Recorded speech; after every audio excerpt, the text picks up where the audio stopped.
Galerija Muzej Lendava in občina Lendava sta v petek na Lendavskem gradu odprli likovno razstavo z naslovom Hundertwasser in Hasegawa, Orient in Okcident, oziroma v prevodu Vzhod in Zahod. Poštovane dame in gospodje, cenjeni ljubitelji likovne umetnosti. Lepo pozdravljeni na odprtju likovne razstave avstrijskega umetnika Friedenreicha Hundertwasserja in japonskega umetnika Shoichija Hasegawe, Orient in Okcident, ki je del uspešnega cikla razstav Velikani svetovne likovne umetnosti na Lendavskem gradu.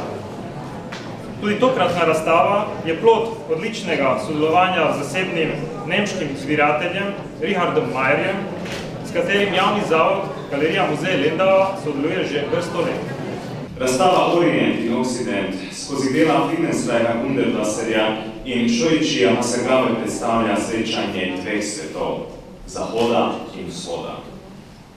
Razstava ni le in izključno manifestacija umetnosti. Srečanje dveh svetov namreč priča tudi o njuni kulturni in družbeni podobnosti ter hkrati drugačnosti, različnosti. Vzhod v tem kontekstu nedvomno predstavlja Japonska, kjer se je Hasegawa rodil in ki je močno zaznamovala Evropejca Hundertwasserja. Veliko težje je definirati Zahod, ki v nasprotju z Japonsko v primeru naše razstave ni določena država, ampak širši geografski, družbeno-politično-gospodarski pojem. Razstava preko temeljitega pogleda v umetniško ustvarjalnost obeh genijev pričara pred naše oči kompleksen sistem vzporednic med dvema svetovoma. Zagotovo je od obeh velikanov v našem prostoru veliko bolj znan Hundertwasser, saj se lahko v sosednji Avstriji srečujemo z njegovimi že na prvi pogled prepoznavnimi zgradbami. Večina laičnih ljubiteljev umetnosti sploh ne ve, da Hundertwasser ni bil samo ali v prvi vrsti arhitekt, ampak slikar.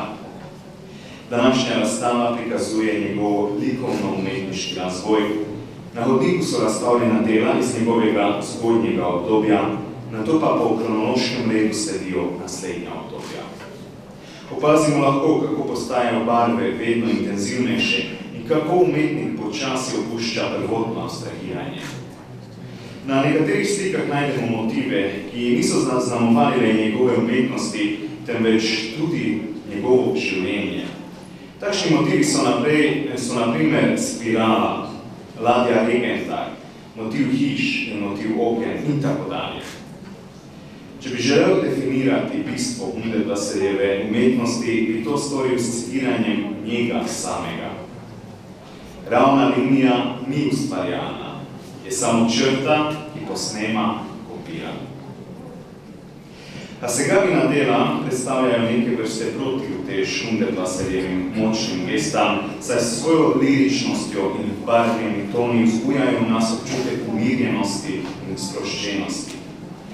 V Hasegawinih delih se japonska in evropska umetnost dopolnjujeta tako, da ustvarjata izrazno fuzijo, ki je hkrati znana, bližnja, torej zahodna, in neznana, daljna, torej vzhodna.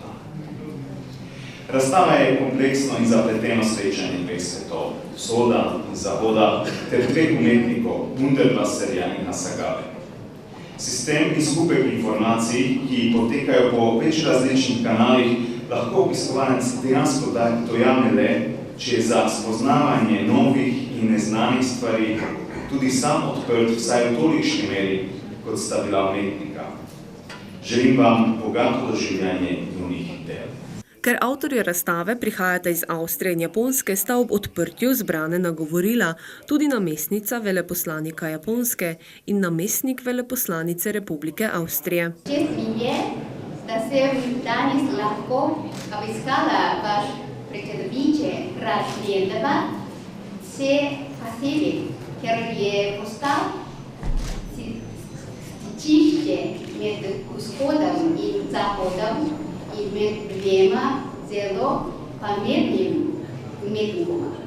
Zahvaljujem se organizacijam, ker ste se potrudili prikazati primer, kako lahko Вот и заход позитивно впливает един на другega, ключ к тему да ста кар причи различна.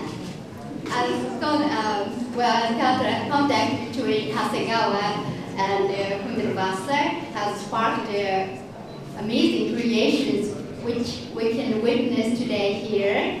So can we achieve amazing things by cooperating with each other and finding beauty and inspiration in one another. I'm not telling only about cooperation between East and West, but between different countries, different cities, different villages, neighborhoods, and communities. The important thing is that we let ourselves learn from different cultures, accept them, and thrive. Plod sodelovanja med umetnikoma Hundertwasser in pa Hasegawa so odraz vse te fotografije oziroma slike, ki danes lahko občudujemo tukaj. In tako lahko tudi mi dosežemo čudovite kreacije, če sodelujemo eden z drugim in najdemo lepoto in pa inspiracijo eden z drugim. In tukaj ne govorim zgolj o sodelovanju med Zahodom in Vzhodom, ampak tudi o sodelovanju med različnimi državami, različnimi mesti, vasmi, občinami in pa združenji ter soseščinami.